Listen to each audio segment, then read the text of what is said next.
All right, good evening, everyone. Welcome to Housing, Health, and Human Services for June 2026. I am co-chair Maria Ortiz, and this is my pal here, my co-chair, Joe Rasucha. Travis, why are you laughing? I saw that. All right, so Maria, get serious. Okay, so we are currently live streaming on YouTube where it will live forever.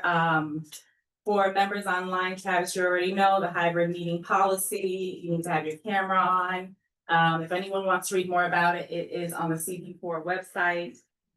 If you are currently not on the listserv and getting emails from CB4, I would strongly encourage joining so that you can get updates, you can get meeting agendas, you can see what's happening in the community.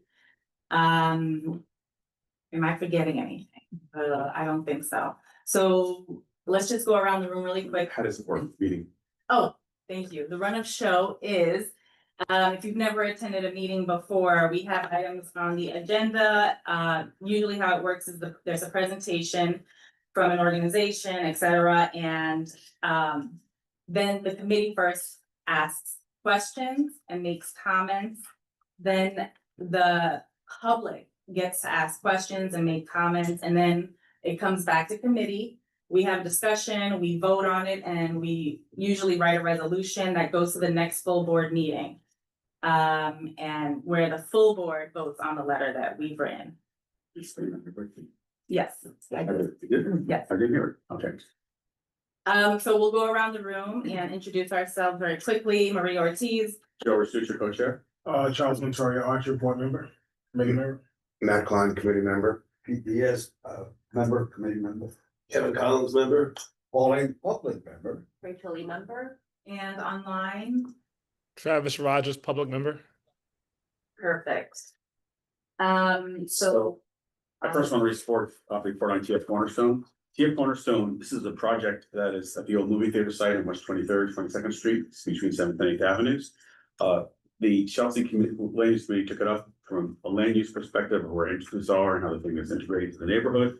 However, at that point, because remember, UAP, the inclusionary housing is, voluntary inclusionary housing has now been replaced with Universal Affordability Program, UAP, right? And it was sort of missed by the board office. This committee handled 515 West 43rd, which we talked about last night, the way for the commitment letter from the owner. But they didn't make the connection that there was the same thing on 23rd Street. So therefore, it should have come to this committee to discuss the housing aspect as opposed to where the entrances are and the parties and then there's stuff like that. Right. So we said, okay, let's figure that out and to bring it here. The board office reached out to TF Cornerstone and they were not available to come to our meeting tonight. I had some conversations with them, but I am following up again with the attorneys, the owners, and the chief operating officer of TF Cornerstone is also the president of the HYHK bid. So we're gonna figure out one way or another to get them here before our July meeting.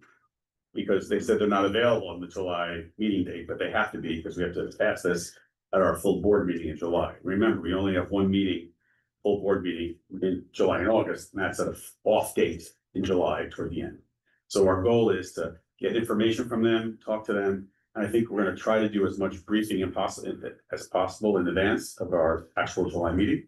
And I'm going to invite any committee members, we can talk about it, who would like to be part of that. We're from Chelsea, I think it's important that discussion, that's like an offline briefing with the developer. So by the time we get to the full meeting, our committee meeting, we can sort of settle it, have it done in case they are not available, right? Because the normal process we go through are apartment finishes the same, or units distributed throughout the building. All these things did not happen. It was all about trash and entrances. So that's not our only job here. So that's where we stand with that. Today we have Black Spruce, that's the West 49th Street buildings, and Joe, just on there, you know, I live on 24th, so I'd like to be. I looked at you for a reason. Okay. I was hoping to, I was. Yeah. I didn't know when you were gonna ask, so. It's really important to speak from Chelsea in that. Yeah. This is the broad issue here is to make sure that project gets treated the same way or other things have been treated, like 515. I watched it on CLU and I was wondering why, we had never seen it. And So was I, and I was in the briefing. but I missed it. Yeah, but so what happened is that there was a change in programs. it just got sort of screwed up, this whole thing. Because of course, all the inclusionary housing applications come to this committee. So we have tonight Christian Banovich from New Amsterdam, New Amsterdam, Black Spruce. And this is the ongoing, I would say, saga of these buildings on West 49th Street that have appeared in front of this committee multiple times. And I want to note that we raised this issue specifically tonight about violations and social services. He'll report to us about that. But a couple of things have happened since. I also want to note for the record, I asked you all in the audience, you introduce yourself, anyone who's here from the audience. Yes. Alan, I'm not yet committee member, but I'm here to. You're a committee board member. I am, yes, but not of this particular committee yet. You are a committee board member of the full board. Yes. But I am a present, but not eligible, because I do live in one of the buildings that Foxford owns. My name is Rose Castro, and I'm here, attending. I do represent, where I live at 202 West 24th Street in Christopher. Tenant Association. And Oh, can you grab that? I think that's just. Or turn it over. Oh, that's yours? and we property owners are breaking ground. So we're having an issue with breaking ground. I'm here, I'm also the co-chair of the Tenants Association at another breaking ground building. The Times Square at 255 West 43rd Street, just outside the border of your community board, but still related. And so our community board was deeply involved in the original development of the Times Square because it's on the border and of the Christopher. And so we want to hear from you about issues in these two buildings. We're very aware there are things happening. Thank you for attending. Thank you. I'm Maya Falstaff, and I work at Clinton Housing Development Company, urban planner, and I provide support to C4. And we've just been joined by. Katie Starks, one of the committee members. Just out of curiosity, Travis, could you hear the members in the audience speaking? I could. Oh, great. So The audio's good. our technology is getting better every day. It's shocking. Thank you. So we'll start with, all right, so set the stage. Christian will report to us regarding outstanding violations and the progress they've had on that, and social services for homeless placements in the building. And then we have a few other issues to bring up. And excuse me, 1 second. Nellie, are you sure we're currently live on YouTube? Unfortunately, we're having issues with going live on YouTube, but we will upload it tomorrow. Oh, Oh, okay. so we are recording no matter what. We are recording, yes, we're recording. Okay, Okay, thank you so much. all right, so turn it over to Christian. Oh, and Christian, can you introduce yourself and your title? Thank you. Hi, can everyone hear me? Yes. Like you're in the room, Christian. I wish I was there. Christian Banovich, nice to see everyone again. With New Amsterdam Black Spruce, CEO. I have some updates to share with everyone and progress in terms of the violations. I'll start with that. So I'm happy to report that we have made good progress on those. And just so everyone is refreshed on the process, when a violation lapses its certification window, there needs to be a dismissal request that is submitted through HPD, and then HPD will set a inspection date. It's not we're kind of how do I say it? The inspection dates are determined by HPD. Typically, it happens after 30 days of submittal, but it could happen thereafter. I'm happy to say that we did have dismissal requests and inspections that had happened, and we successfully have removed violations for those dismissal requests, and that's the only way that we can do it. New violations that come in, we remove well in advance of any dates lapsing, but these are previous and old violations. So the last when we last met, I believe that we were close to 450 or so open violations. As of today, we have a total of 289 violations. So that's progress. Obviously, we want to bring that number down, and we do have additional dismissal requests dates that we're waiting for actual dates to occur so that we can continue to have those inspected and officially removed from the portfolio. One thing that I'll also mention is we are still encountering a handful of tenants that specifically have very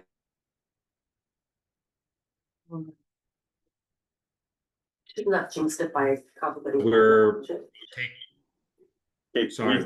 We lost you. We lost you after a handful of tenants. Oh, sorry. Okay. Yeah, you froze. So so we have a handful of tenants where we do have a number of violations within them, and we're actively working to gain entry and legally Not if not need be. the tenants, violations in the apartments, right? The apartments that the tenants are within.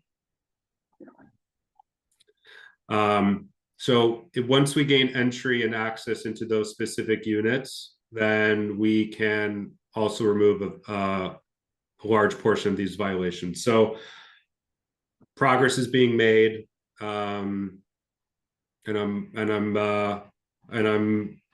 have a positive outlook once we have additional inspections on the books that will even have a lower count than that. Yeah, Katie? I was just gonna say, so Christian, just to let you know, your picture is frozen on our end. Not on the laptop though, but I'm Oh, not sure what's interesting. going on. Oh, okay. But we can hear you, so anyway. So the Okay. audio is working good no matter what. Hopefully it's a flattering frozen image of me then. Okay. It's not that bad. Go ahead. Okay, not that bad. So that's the update on violations. So can you give us what you believe your trajectory is in the coming months in terms of getting violations cleared and how you're gonna proceed? Well, I'll say that you know, no portfolio in New York City will ever have 0 violations. There's always active violations that are being cleared. So our goal is certainly to get within you know, to lower it by a lot from where it is right now. I'll say as a follow-up, I'll go back internally to my team and see what we've have scheduled, and what those violations or the correlation of what's being scheduled, and how many violations that represents. And we'll get back to Nellie and she can distribute that information. Yes, because over the 14 buildings, it's still a great number to be up at 289 violations. So we're looking to continue to have progress on this so you can deal with it, let alone new things coming in where you seek to certify them as being corrected and taking care of the problems. That helps us know that you continue to make good progress. Is it realistic to say in the next 2 or 3 months? I want him to respond. I think it's better. Oh, We should not talk. I understand. They should tell us what they believe they can do. Okay. I have a quick question. Yeah. So Go ahead. With the potential violation reduction, you know, what is the likelihood that we will not see an increase because of new issues that might be coming up?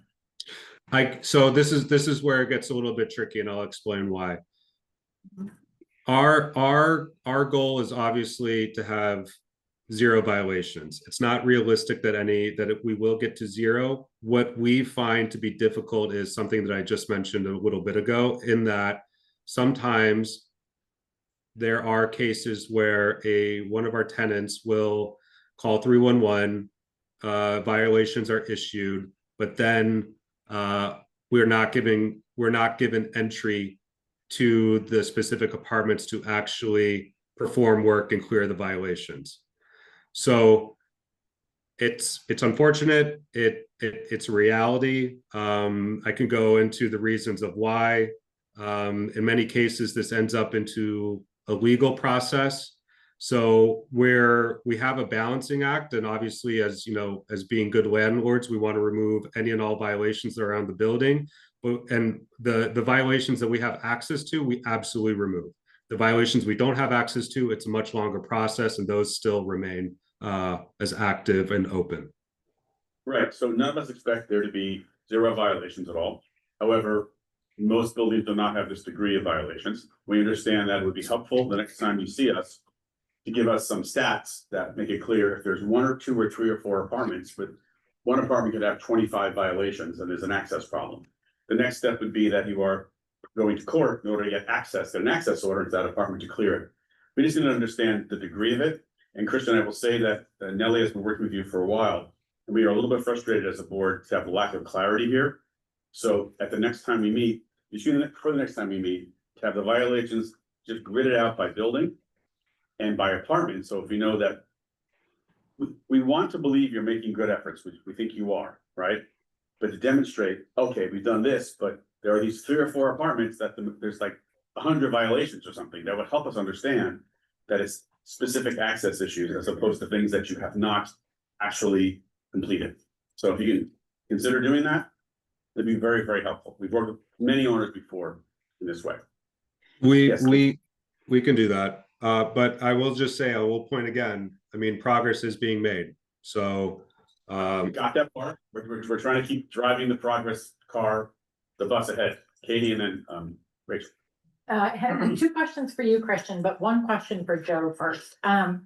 So Joe, you just said that you wanted it by like apartment number. Yeah. Have we ever actually? Yeah. done that before? Yes. They did give us information like that before, and that helped us understand that in fact, like there were like 45 violations in one unit. No, that was one of my questions, just. They gave us maybe like 6 or 7 months ago, they gave us that. All right, I just didn't know if that was something that we wanted to help make publicly available. There is no problem with any privacy here. These are things that are public information that sit on the HPD website by apartment number. He's just collating it for us, so it's easier to consume. Then Christian, I have 2 questions for you. One is, do you have a sense generally of the existing violations? Are 50% of them related to just a handful of apartments, or only 10% of them, or 90% of them? Do you have a sense of what percentage of the violations are related to apartments that you are having a hard time getting access to? Oh. yes, can you hold for 1 moment? Sure. So, and I think we've actually asked for that, so that's why I'm trying to get down to the granular, so we get a better idea. Yeah, Rachel. Get a general, well, and I had 1 more question. Oh, sorry. Yes. Yeah. Can you tell us the way? Yeah, but you could, for him, for me. No, for him. Oh, I guess. All right, so just as a quick stat, and I'm happy to provide this afterwards, but just since we're talking about it, of 40% of the open violations are concentrated in 6 units. 40%. That's important to know. It gives us a broader idea of the nature of the problem. So that's are concentrated in 6 apartments. correct. 117 violations are within 6 apartments. And are those apartments, of those apartments, how many of those are the ones you couldn't gain entry? Access. I'll go back to the team to get the notes on that. We keep very detailed records of it, and we can share. We did see a chart, that's why I'm asking for an updated. Right. I could, oh, sorry. And then Christian, just my last question was, my recollection is in past discussions together, you have talked about eviction processes that were happening, that there were certain.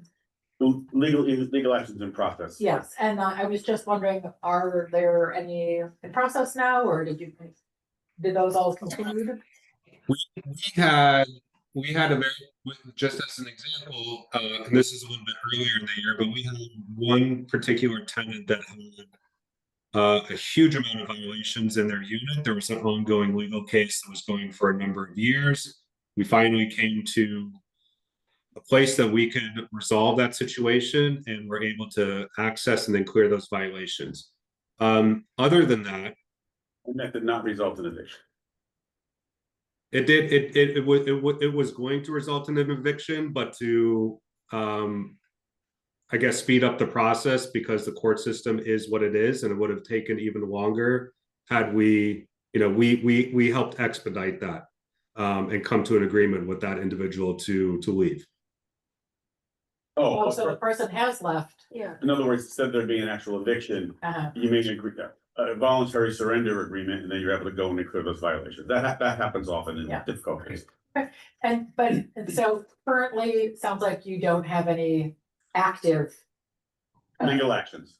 No, I mean, we do have legal actions, but not to the extreme of what we were discussing, I think, a year or so ago with the group where we had squatters and we had a whole host of issues that, knock on wood, are not occurring today.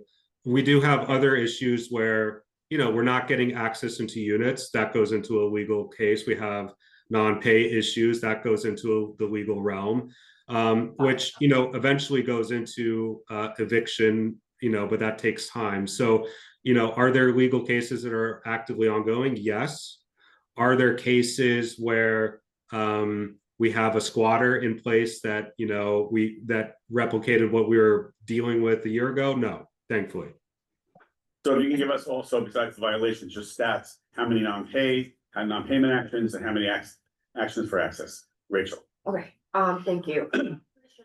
Some follow-up questions to the last time you provided us with some updates, so that was January. I have 4 hopefully quick ones. So when you mentioned the dismissal requests, are those for the units inspection? Is that those that you couldn't get access to? What were the dismissal requests regarding? It is explained technically. Yeah. You can certify a violation being corrected up to a certain period of time. And if you have an active, you must go to a separate process, which you just make a dismissal request to HPD and pay a fee, then to come out and inspect. It's gone past the time for you as the owner to certify that the work has Got done. it. Okay, thank you, Joe. Thank you, Joe. Okay, so the other questions are about some of the outstanding violations from the last time, since we don't have a general sense of it. So to the extent that you can provide us with an idea, that'd be helpful. So in January, some of the outstanding issues included intercom, security cameras in certain buildings causing security concerns. So were there resolutions to those? Are you aware? And I want to just shout out to Tao here, who used to be tenant, providing us with that perspective now on our board. So welcome to Tao. But yeah, but Christian, do you know any updates regarding? Are all the intercoms now functioning first? Yes. Cameras were apparently not listed in some. Yeah. So intercoms is yes. Intercoms are functioning. Sometimes there was repairs. I'm sorry, say again. Well, I understand this. We understand there's going to be ongoing repairs and things, but currently they're all functioning. Yes. Are all the front doors locked? Yes. Actively working to unjam some of them when they are jammed, but yes. Well, the jamming issue continues. I think Yes. it's occurred definitely in the last 60 days. So that's but are the doors functioning? Yes. But there have been definitely reports that certain tenants are jamming the locks so people can get in and out. That's a problem. And then the third thing is security cameras. Are they all functioning now? Yes. Okay, Great, great. Go thank you ahead. so much. Okay, and on social services, last time we had a discussion. That's going to be our next discussion. Oh, can I ask a question or should I? I'm gonna wait wait for for that? that. Okay, I'll wait for that. Presentation. Yeah. What about staff interactions? Can I ask about that? Okay, so last time, some of the tenants raised concerns about staff requesting payment in exchange for, requests for fixing certain things in the units. Was there a follow-up conversation about that? I think last time you acknowledged that was obviously not condoned by management. You were gonna follow through. So I wanted to see if there was any conversation about that.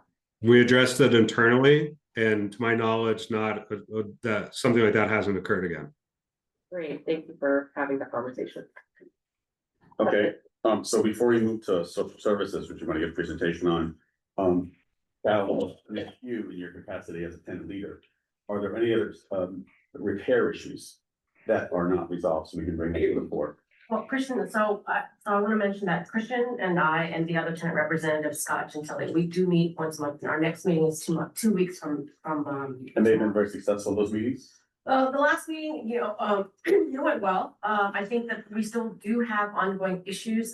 Currently, the biggest issue that other tenants have raised have been, it's been dealing with rodent infestation. I think, Christian, we talked about this many times. It's been ongoing for months now. We have some tenants who, they're reporting that there are rodents in the walls. They've gotten in the walls and they are bringing ruckus at night, fighting. There's smell of Well, that's from dead. from red dead rodents too, and also infestation of rodents in the basements, which I have actually myself have witnessed, on garbage nights. I mean, it's just the sidewalks are overrun with rats. And it's at this, I mean, a year ago, it was, during the pandemic was a problem. I will admit that. But what I'm noticing now is that they're less afraid of people, whereas, during the pandemic or 2 years ago, when you take your trash out at night, they would run away, with your footsteps, right? Now they're just hanging out.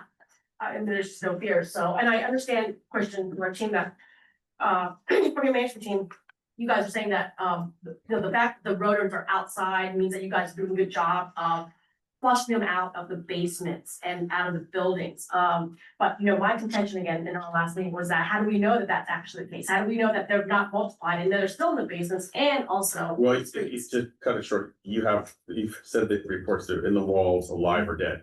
So let me just ask Christian, what actions have you taken so far on that matter? So we have the building serviced professionally by a very reputable institutional pest management company. In addition to that, we have offered signups for specific tenants to, I apologize for the background noise, I have a newborn. We have signups for tenants to also utilize. Unfortunately, from what we've seen in our records, that there's been just very little participation from the tenants to actually sign up for the services.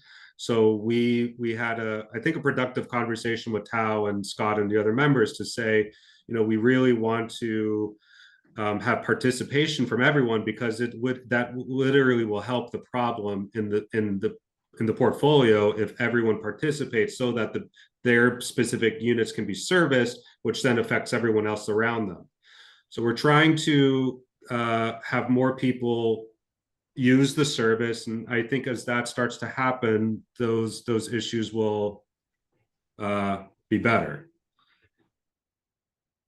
Travis? Thank you. So I can appreciate the frustration about reaching out to tenants, but I want to know what efforts have been made with that outreach effort beyond, like, what are you doing to get them to be interested in having the rodent inspections and so forth? We sent out communication via email. We've posted a QR code in the lobbies or the vestibules of each building, so someone could sign up for it that way. So it's outreach via email or ManageGo, which is our system, and public notices in the areas. So can I suggest a door knocking campaign in addition to all this? Everyone isn't tech savvy. Everyone's not on their phones. And also just even in today's era, still personal touch of talking to someone helps. We can definitely have the pest service company, I think, go by and knock on doors. I think some tenants may have a mixed reaction to that, to be frank, but that's fair, but just in case. Yeah. Talking about your property manager that people know. It cannot be a third party, it needs to be somebody they know. So we recommend that you be your property manager. The second thing I want to ask on this rodent issue, have you engaged your pest service company to close up all the holes and openings in the cellar? Yes. That's a part. And Yes. is that entirely at this point? This has been, they've done every and all method to try to clear it out. I think it's been a lot better, but I do still think that there's continued issues. I mean, we've cleared out all the basement areas. We've cleared out areas that we knew were issues. Yeah, and yep, the yard's been clean. So all those areas that were caught that we knew were impacting it even more so have been addressed. It's just the continual maintenance of it. Now the continual maintenance also includes trying to get more participation as well. And your garbage cans are all closed and sealed now, they're no longer overflowing. Is that not the case? The garbage cans we've had some issues with. I mean, we are trying to, trash pickup is picked up when the city picks it up. So until then, I mean, while that's happening, it's not picked up every day, Joe. Like, we wish. Hey, Christian, I operate a lot of buildings, trust me, but that isn't the problem. if you need to manage this and your staff needs to manage it. So I think we're gonna ask you, because we can bring in both Department of Health and Department of Sanitation to do baiting on the block in general. But we want to know that it's not gonna be effective unless you've taken charge of your side of it.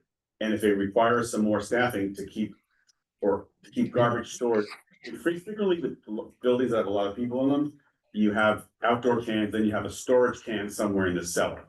So they're closed up and not a place to attract rodents. So I think you need to explore all these things, and then the community board can assist you any issues on the block. Okay? I think Because I'll provide have this issue up and down the neighborhood, we don't. Well, I'll provide an update as to every method that we've done so far as in a write-up. If there's any additional support that the board can provide in terms of assistance from the city, I'm happy to welcome that. Great. Yes, Matt. I'm just curious, how many people are in the tenant association and what percentage of the building is in that association? We have about 50 people who have participated in the past. Over the period of time. In the past year. How many tenants are there? I think Christian is much better. You'd have a better idea. There's what, like 20 units per. How many occupied apartments at this point, Christian? There's 294 units within the portfolio. So 50 out of 294 is very good with tenant So association. is there anything the tenant association can do to help with gaining access for the maintenance or the road terminators, or like maybe the tenants association could try to talk to the tenants instead of forcing it on them? We do, and I'm gonna actually say, Christian, that I think there's a point of contention that I have with you saying that we're not providing access. Because as you well know, you and I have been on emails with one particular tenant who has actually now had to take matters in her own hands and pay our own pocket for extermination. Right, I think that was an email from about a week and a half ago. Right, and along with that, the fact that she's been told, and I think Scott's also told, that the exterminator that you have actually has told them that they only deal with cockroaches, not with rodents. Okay, and that so there's also a little bit there's no clarity on. I know you said that they would be available like one Sunday a month or something along those lines.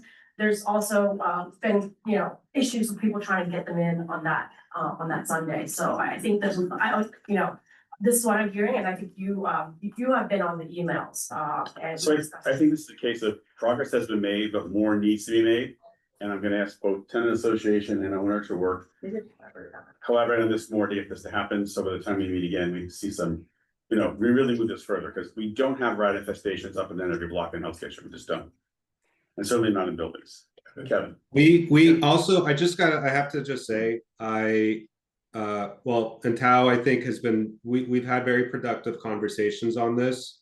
And there are, members of the association that are providing feedback on this, but we're also not we're not receiving this feedback from each and every person within the portfolio. Obviously, we have a problem to address. I'm wondering how many individuals out of the entire population are bringing this up, though. I will tell you, if it's 1 or 5, that's too many. Let's put it at that. Well, I think it's important to have the volume as well, but in any case, we'll continue to collaborate and You bring. don't want to say you have a lot more rats than you really. No, that's not my point. I think we absolutely want to do it, but we'll continue to do it. It's also just, the problem is not as prevalent as it's making it out to seem for the greater population.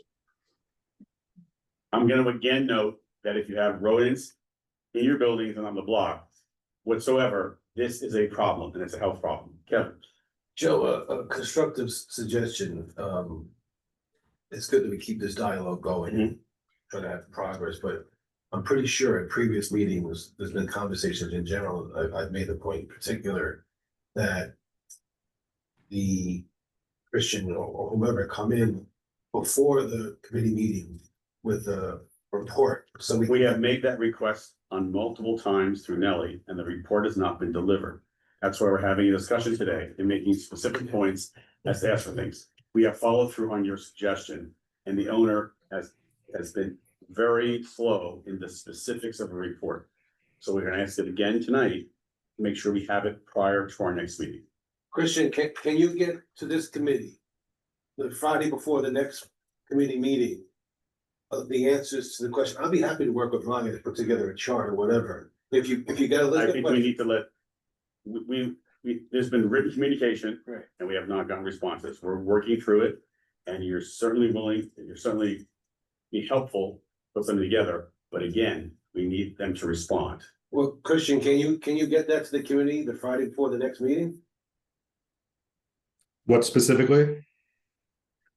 The questions that are raised today, we will get back to you in some kind of grid so you can answer them and provide the information. And Kevin will work on that with assistance from Maya on it. Yeah, send over the list and we'll work on providing the information. I need to be very transparent with the committee. This has happened multiple times and this is what we're struggling with. Okay? So let's just be very direct about it. Or Next thing is- what we're struggling with, what specifically? We're struggling with the fact that you have gotten requests for information from prior committee meetings. Because now we're in the June meeting, we met in January. Nellie has been corresponding with you consistently. And we're asking for things in writing and it takes a very long time to get things in writing. And that's just the fact.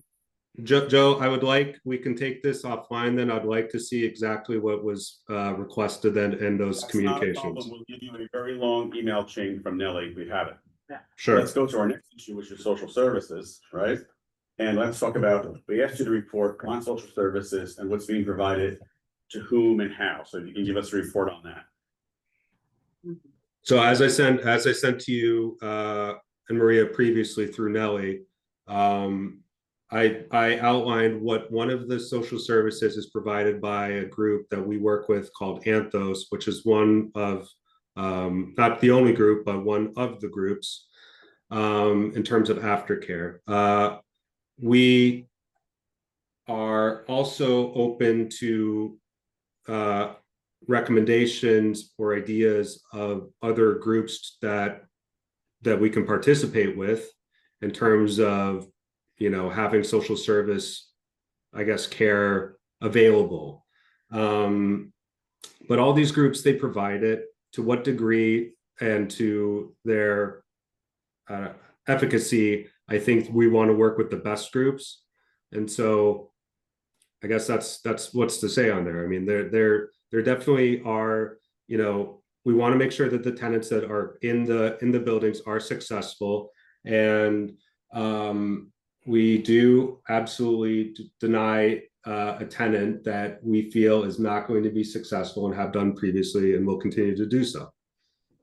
But let me try to translate some of this. So first we learned at a briefing we had about 2 weeks ago with Christian, that in fact, the staff member who represented, they had to take anyone referred, they could not have any discretion. That was not true. So that's a good thing to know that they're able, if a candidate comes who is clearly not going to succeed here, needs too much services, they can say no. So that's good news, right? Next thing is, we asked them specifically to give us, who's your social service provider? He sent us a fact sheet from Anthos. We looked them up. This is an organization that is a new not-for-profit that basically makes referrals and then gets the subsidies through city thefts and provides a very light touch, quote, aftercare. I said to Christian in the meeting, I can't stand that phrase aftercare because that's what you get when you sprain your ankle or come home from surgery for your hip. People coming from shelters, many need serious social service support to be successful. Fascinatingly, he said they have a vacant storefront and maybe they could work with the community to see if there's an organization that can provide services to people, which is the way to go here to figure this whole thing out, right? There is no requirement in their regulatory agreement for any service provision. So what we've really learned is, then he sent us just recently a list of various places, but the places are merely referral sources. There is no, as we're trying to conceive this, like in the Times Square, for example, right? Where there's a provider that is dedicated, whether it works well or not, there's a dedication of a provider or other projects we've gotten were like specifically like for the building on the DEP site. The Actors Fund is there along with another organization. They're gonna provide, like, we know how the whole thing works. Also providers, yeah. Right, and we know, and so we said to him, we also know some providers are more effective than others, so let's work together. So he was very willing to talk about this, right? And I think we're gonna try to pursue this. So at our next meeting, we come up with some sort of solution to make sure that when people have been referred to this building, that they have access to a social service provider that is gonna actually not just be a sort of light touch. The group Anthos, they would check in once a month in person or by telehealth. And that was the sole support. That is not gonna work for everybody. Because certain people, once they're in the apartment, are gonna have more issues than others, you know, independent living, figuring out how to deal with things. So I think that, Christian, tell me if I'm correct, you are willing to continue to work with us to figure out how to make this work better, right? Yeah, absolutely. I think, yeah, to your point, I mean, we have a vacant storefront. If there's a solution that has, you know, a provider from social services wants to occupy that storefront, then, and, you know, provide services to the tenants and I'm sure to other individuals, you know, we're happy to collaborate in that regard. And I just want to be a little more coded to this. This is similar to the Gotham issue that we talked about briefly. There is no requirement for people to take any social services. And so that means you have to be very careful. The profile, the needs, to match the provider with the needs, so they're getting adequate support. Otherwise, the owner will not have success, nor will the tenants have success. I believe, I don't know, maybe Charles, you were about to get to that, but last time, Charles and some other members did offer a list of organizations that will be helpful in this case. Is that what? I never got the list to Christian, but I think my question, Christian, will be today of where are you seeing the most need? What are that would be helpful to me to know where to point you. What is the profile? Like, what is the typical profile? Is it substance abuse? Is it dental services? Is it healthcare? Is it employment? Just so that I would have an idea. And there's some people I am thinking of, but I'll make sure to get it promised. Sure. Christian, so what is the demographic you see in the rentals you've done for the homeless? I know you're calling. I mean, I can ask for more specific demographic backgrounds, but generally speaking, I mean, we do see individuals. Even anecdotally, to give us some idea of the kind of single mothers coming from a shelter. Okay, got it. Right, and have you experienced mental health problems? Sure. We believe so. Yes. Because we have gotten reports that there are new tenants who are now throwing garbage down the air shafts. So that's an independent living skills issue. Right? Yeah. Okay. So Charles, we need to work together because this is unique. There is no requirement for a provider. And I think as this develops more and more, we need to work with HPD to get a requirement for a I provider. was gonna say, like, I think that's the issue, right? It's Yeah. not the particular building. Yeah, It's I mean, the, they're placing people in the building that need help and not giving them help.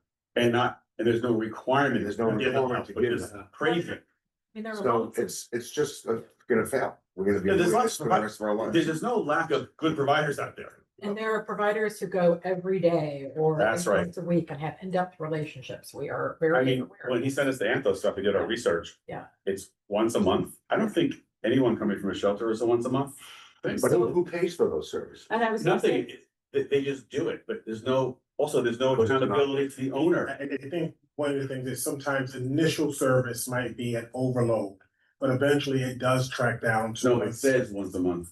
No, I'm just saying, like, some services you can definitely, Sure. some organizations, they upload in the front. And then it gets down to once a month, once things calm down, but I hear your point. The group seemed very much focused Oh, I'm not talking about Anthos, I'm on talking about getting just in general. city theft vouchers, like that was like, Yeah. what their function, like, Okay.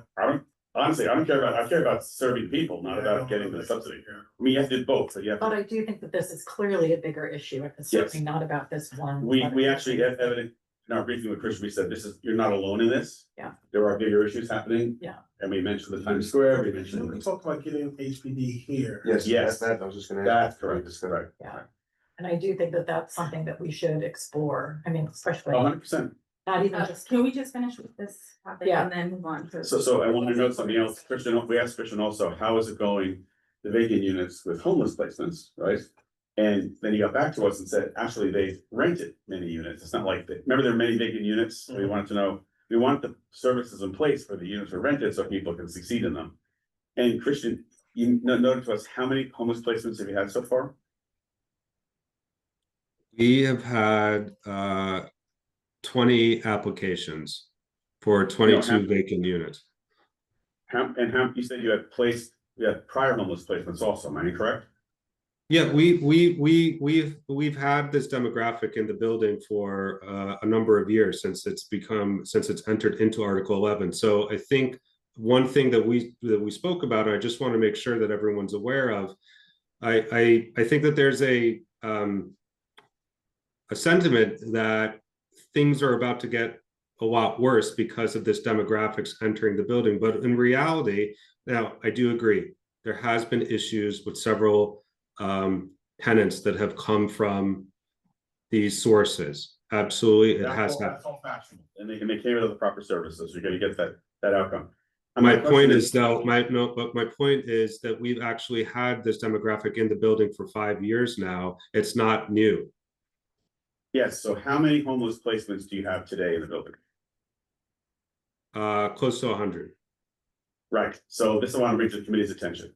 Christian, I've now read your regulatory agreement in detail. We have a problem here.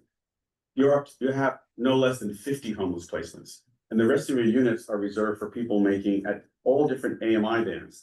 For low-income rentals at 40% of AMI, at 80% of AMI, at 90% of AMI, 125 to 110.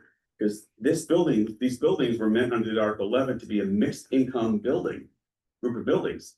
And so if you are actually having 90 that are homeless, you're not complying with the agreement. The whole point of the Article 11 was to create this mixture of incomes as we do in our district all over the place. So I wanted to bring this to your attention, having looked at it carefully after our briefing and spent time on this, and I want to bring this to the committee's attention. So the regulatory agreements are real. They're recorded against the property. You have to comply with them. And the concern I raise is there's a reason there's all these income bands, and that's to make sure there's success in this group of buildings. And it's specific, as you noted before, no more than 30% homeless placements in any particular building. So I think we're really going to want you to talk to us and HPD about how you're complying with this, because Well, it sounds like, okay. Yeah. Sounds like that would be- But 1 second, I'm sorry, 1 second. I just want to make sure that we're clear on this. When we're talking about, yes, the regulatory agreement states that the threshold is 50 homeless referrals from HPD, correct? Yes. But what we're talking about when I say 100, just to be very clear, I'm saying that those are coming from tenants that have voucher programs. That does not necessarily mean that they're homeless referrals or that same demographic. Just to be very clear, because that we are within the guidelines of the regulatory I have to make it very clear for the committee. It's not about a voucher program. Someone must be at 80% of AMI, or at 90% of AMI, or 110% of AMI, 125% of AMI. That is called out specifically. And if you are not renting to those broad demographics, you are not in compliance. If you are only choosing people who have vouchers who are making much less, you are in fact increasing the lower income bands as opposed to the middle income bands or the moderate income bands. And that's the whole point of doing this kind of project. Yes. So I think we had discussed earlier that Kevin was gonna help sort of come up with a chart of questions. And it seems like this is a brand new one. Instead of making an assumption, we should ask, do you have X number of apartments at 80% AMI and X number of apartments at 125%? Let's just ask, and then you'll be able to look it up, Christian, and tell Right. us. Yeah, I'm not really making an assumption. The fact that there's 100 folks who are coming with homeless referrals or vouchers, it means that there's not a compliance. But we're going to work through it, and I think we're going to get. What's great, this is working with Christian. You've helped us sort of understand this more and more, and then get to some sort of issue in working with HPD to bring this regulatory agreement to compliance and/or amended, so it works. Because it was, remember that it was done in 2020 in the depths of COVID, and I've never seen anything like this. I've never seen homeless requirement without social services. It's a whole, 9 yards. But we have seen in lots of buildings where there are people who aren't getting adequate services, so I think that is something else we should. Right. And that's something separately from the global part we're dealing with as we continue to try to get this building to get, pull it back together. Christian, And that's the thing that actually probably concerns me the most, and when we've had our internal meetings, I talked about that a little bit. And the mismatch with the service provider and the service needs of the tenants. And I'm just very concerned about that, and I don't wanna be here talking about this issue a year from Yeah. now, or 6 months from now, like that can be something that's. We have a successful outcome of provider who can really support the families here. I guess my concern is, they could get a great provider and they could offer the space for free and that would all be awesome. right, But if there's no requirement, because there isn't a requirement for people to actually take advantage of the services, then Yes, they, that's- that. and may part of be it, a maybe, problem. Katie, You know what I mean? we need to work with HPD to embed something in this agreement, Yeah. because our goal here is to make the to make the thing successful. And again, not just here, but this is a Right, bigger but issue. on this, But anyway, so yes, we should find a great provider and. But I am There can concerned. make it there with a good provider, as you know, right? I work in human Huge. services, Yeah, yeah. right? It can make a difference. Who Absolutely. your worker is and how you connect with Yeah, the family yeah, that's present in front of you, right. right? It can make a very big difference. I hear what you're saying, and that's something we discussed on this committee. That's something we're going to discuss in a little while. Yeah. and Kevin will help us organize this, because we really want to get this thing down. Because Christian, by the way, that demographic, if it's a single mother with children, is a different kind of provider than necessarily for single individuals with substance abuse. There's specialties that happen here, you know?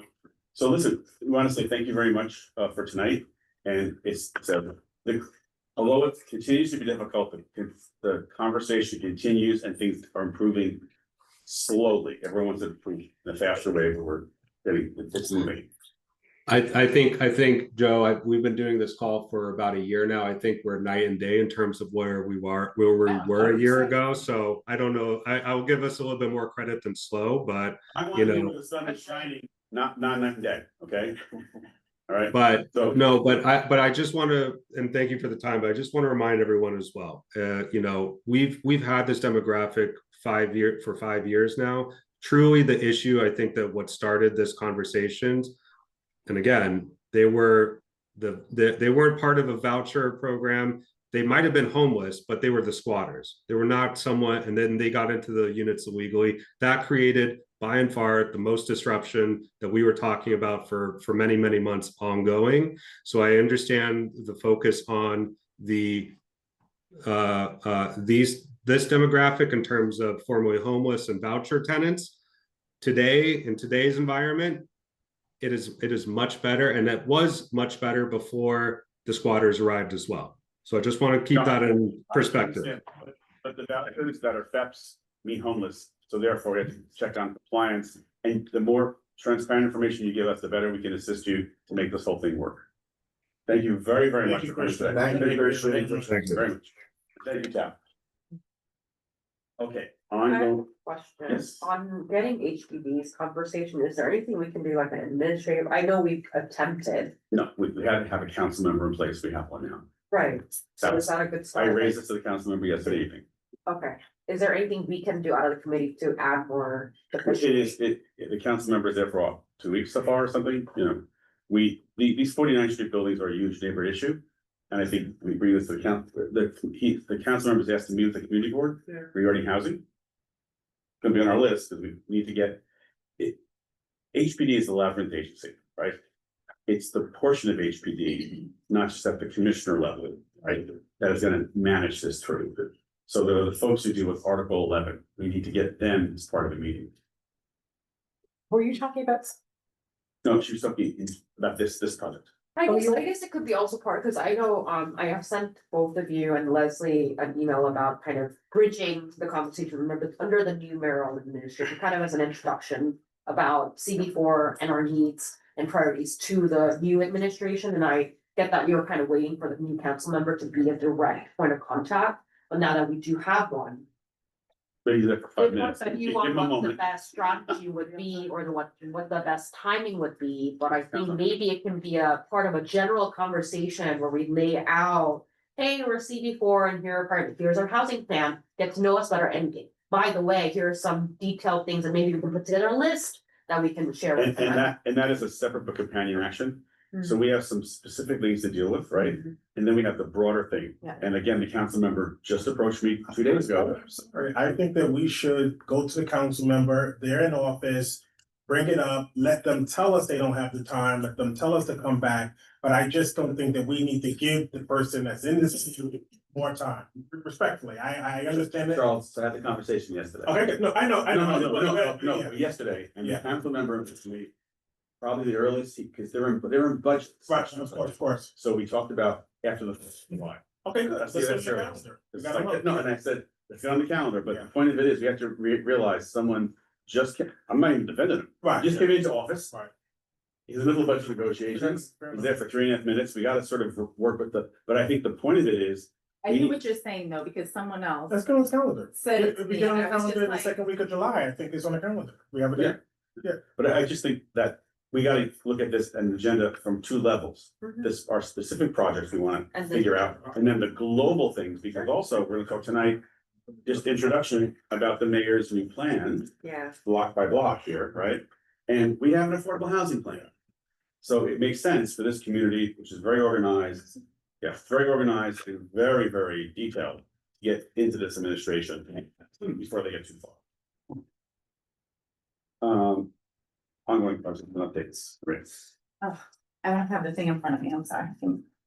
Okay. The meeting digest, it's right there.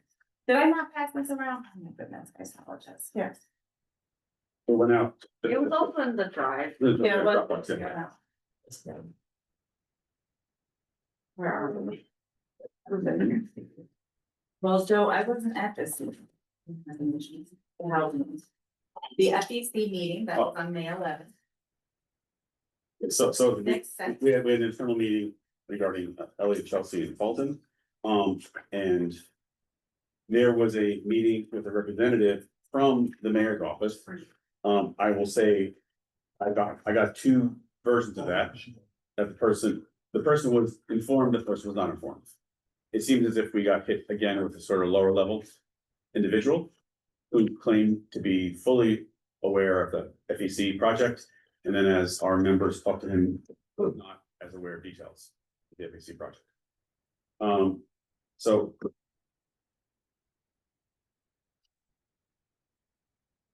we have a meeting coming up on June 8th with our elected officials, now that we have a full cohort. Do we know which electors are gonna be present? We invite all of them.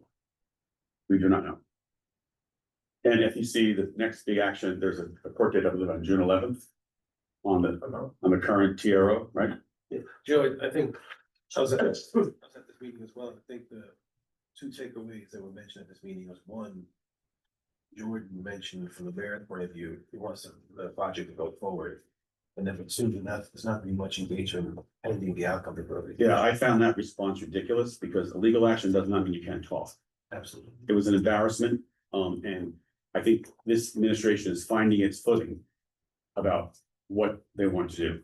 And they can make announcements all they want about what they want to do, but this is a real live, complex mess. Noted that at the candidates forum that Health Future Neighborhood Coalition held this week, all the candidates noted that this has been the worst, that everyone has been handled the worst publicly and procedurally than they've ever seen. I found it interesting. So. For example, there's no reason not to engage in the bridge plan and the Right. repairs that are going on, because the studies of such. Right. I mean, it was, everyone was just like very clear about this, and we handled terribly. So I think something will happen next week on this. And I think whether it's pro or con, it will take away the excuse for the mayor's office saying, we really can't talk to you about something. People do know that the director of real estate, Jonathan Gavaya for NYCHA, has left that position. Everyone aware of that?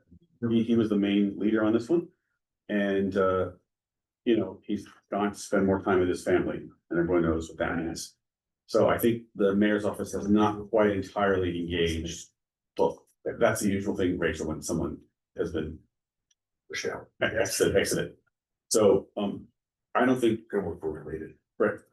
6 months. In my sense, I don't think the mayor's office has entirely, really have this plan, has entirely engaged with the nitty gritty of NYCHA and certainly this project. Do we, as a community board, have any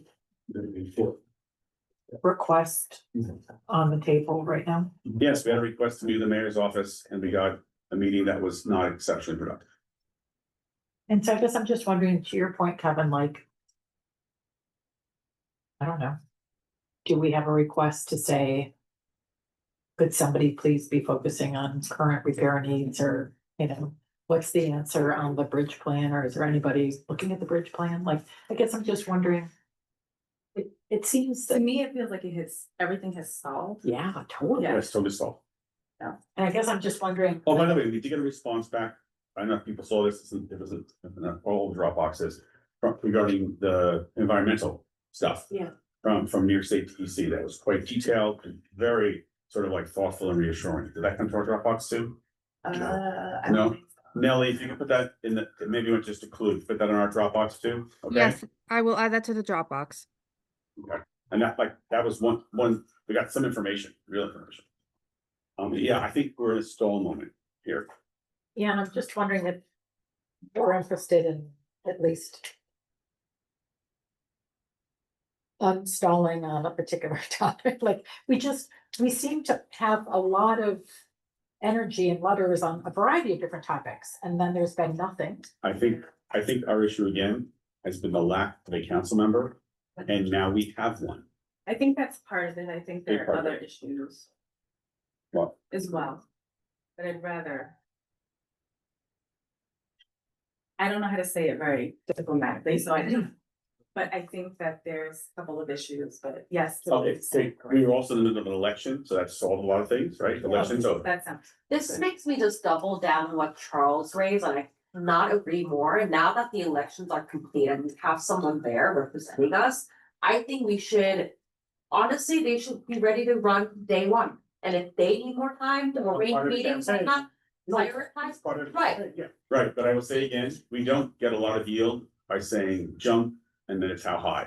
Absolutely, The fact that we have someone who is now in office, who has hired people, has established, I mean, there's all these things. So I guess I would say I'm glad that you did make the outreach. Oh my God. But that allows us to say, hey, 2 weeks from now, can we get on your calendar for July? And by the way, no, I've asked for getting on calendar for July, like now. Okay, good. By the way, Charles, I'm not known for being shy. Oh, I know that. So that is not.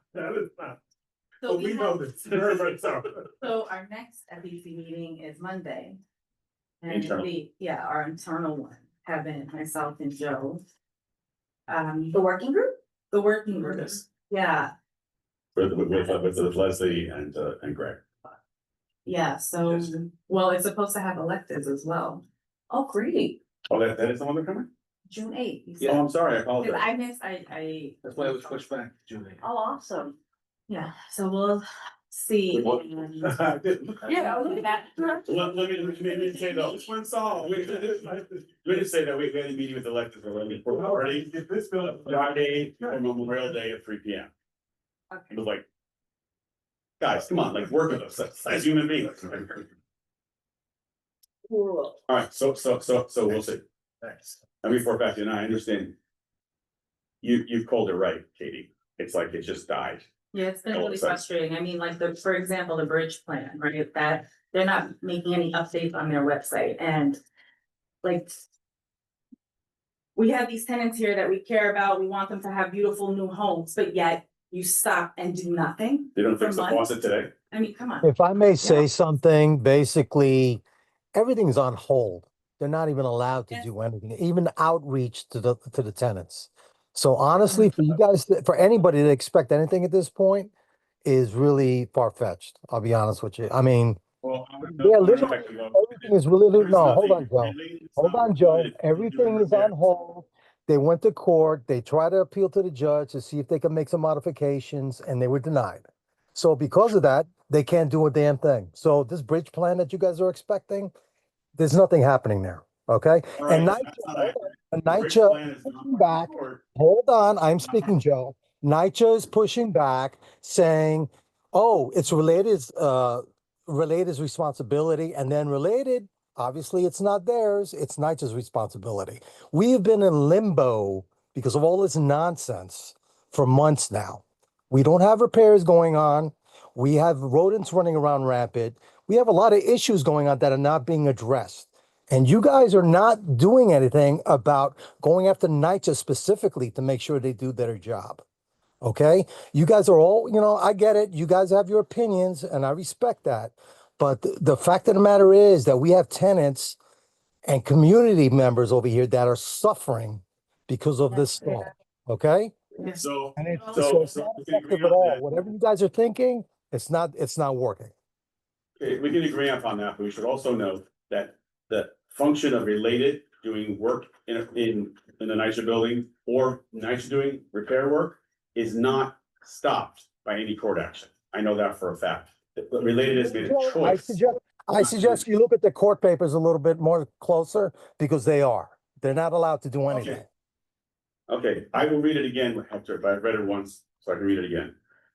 Let's go to the next one, 535 West 52nd Street, Clinton Commons. This is the affordable condominium that came to us regarding getting help on getting a settlement for damages that were done literally 10 years ago by the adjacent developer, Taconic Partners. Myself and Maria met with Taconic.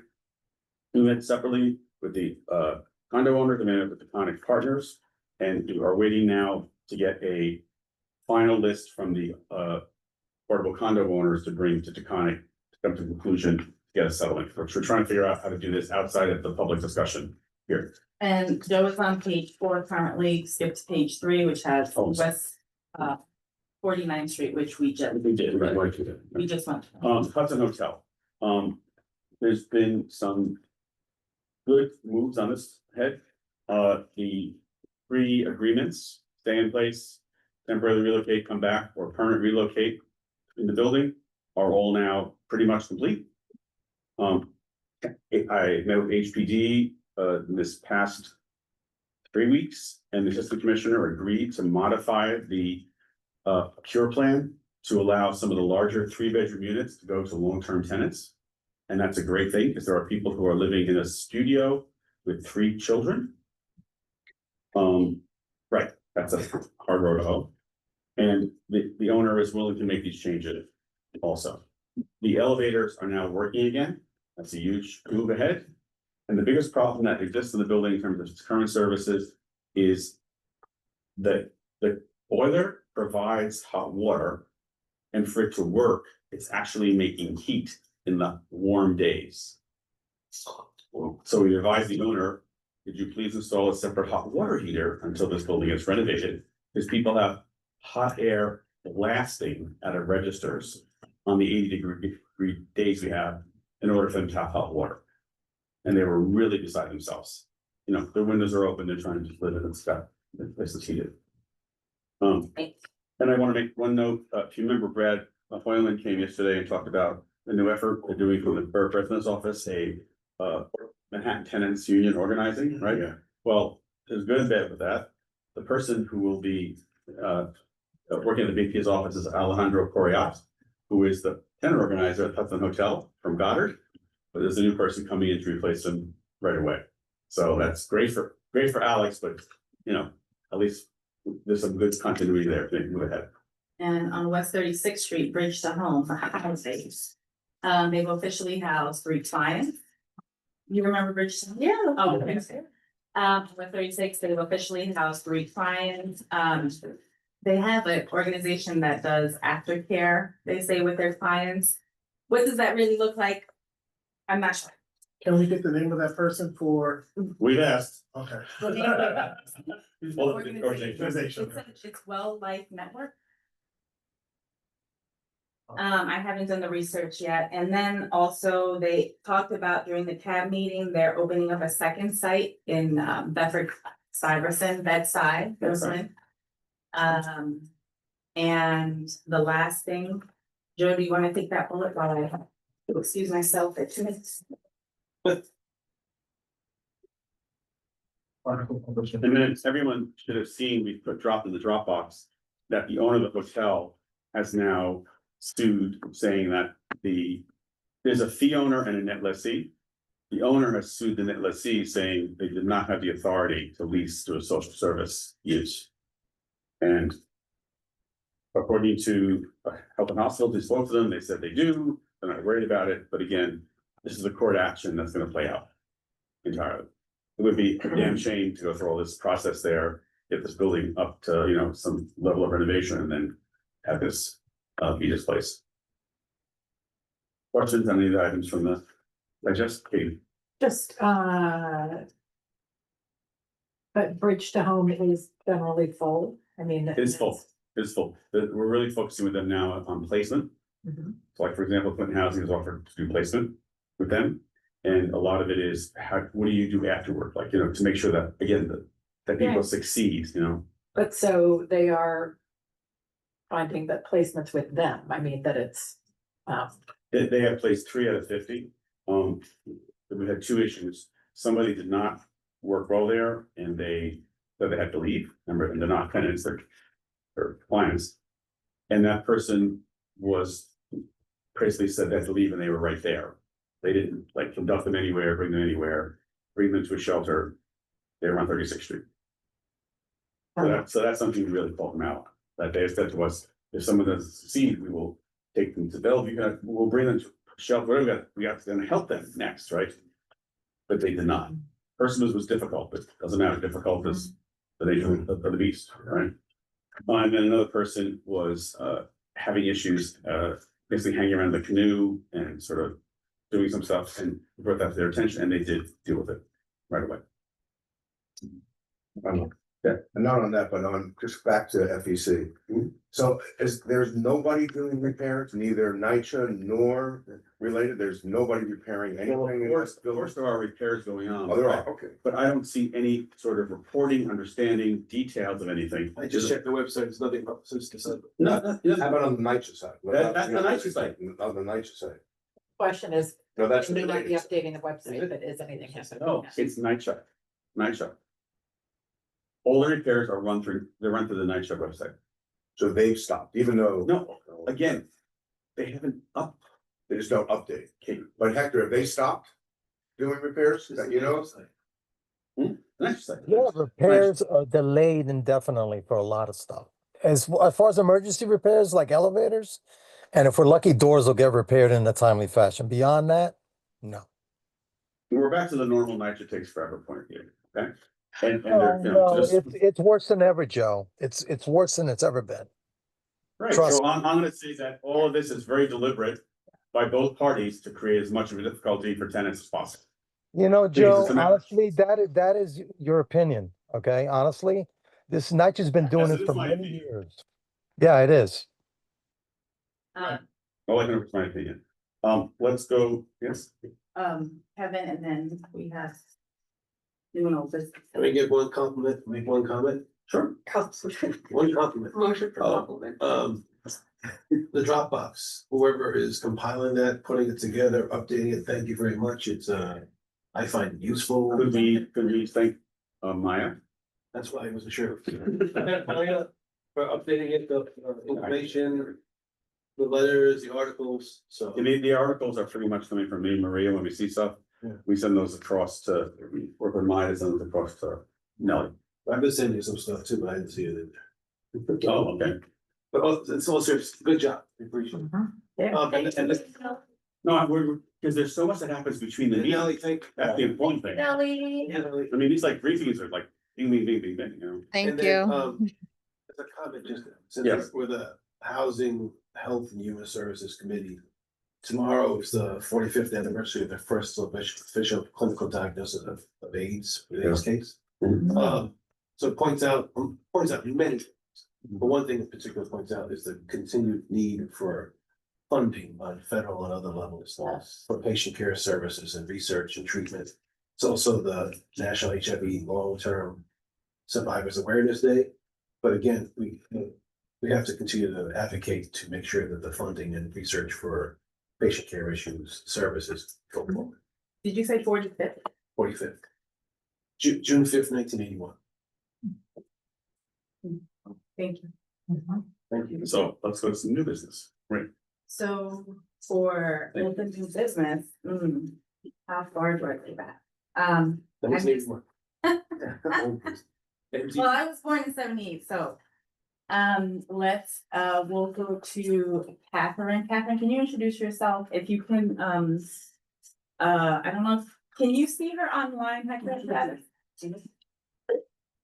Yes, you step on the table, yeah, and I just want to note that we have 2 supportive housing buildings, and the framing this is that we have gotten multiple complaints from the Times Square Hotel regarding conditions, services, and a lot of illegal activity happening there.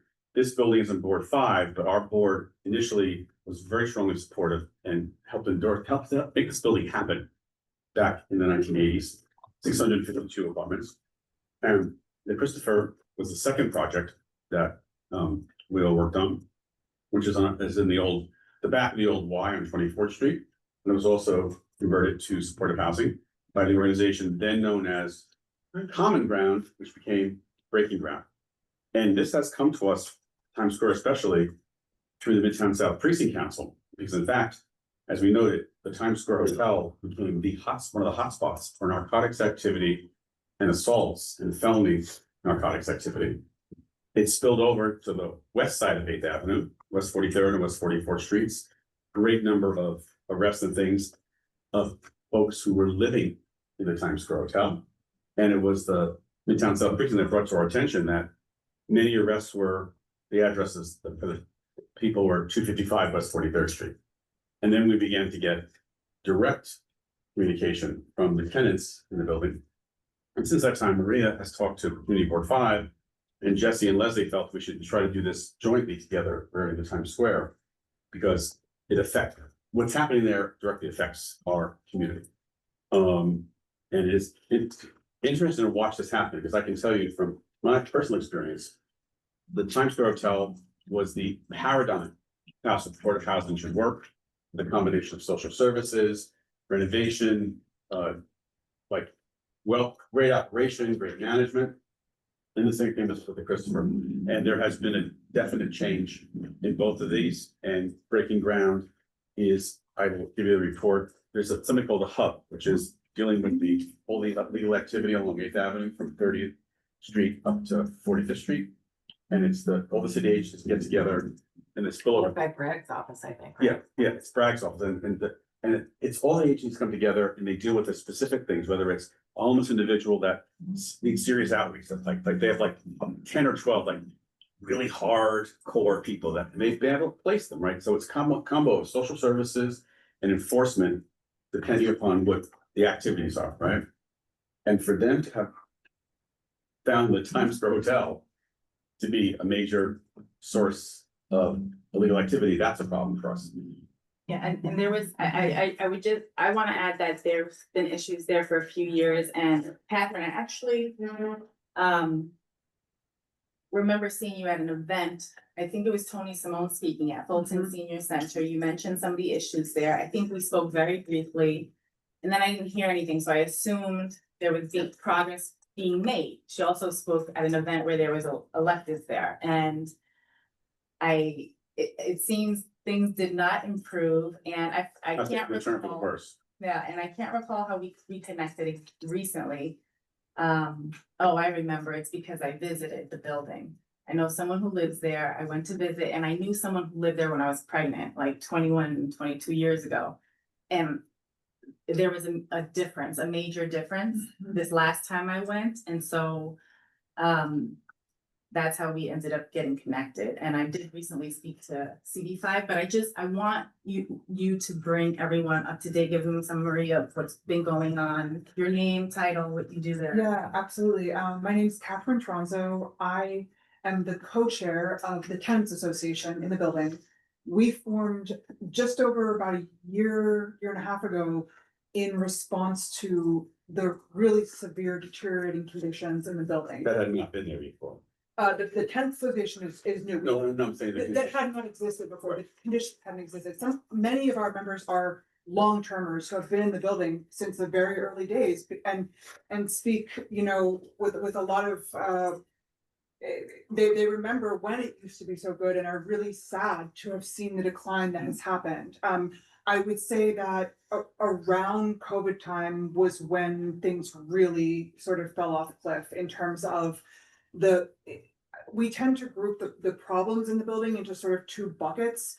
One is the decreasing services and decline in management of the building, which includes terrible like unsanitary conditions, especially on the weekends is when it gets worse, when the management staff is not there. You know, unfortunately, we're finding food messes and human waste in the hallways and staircases.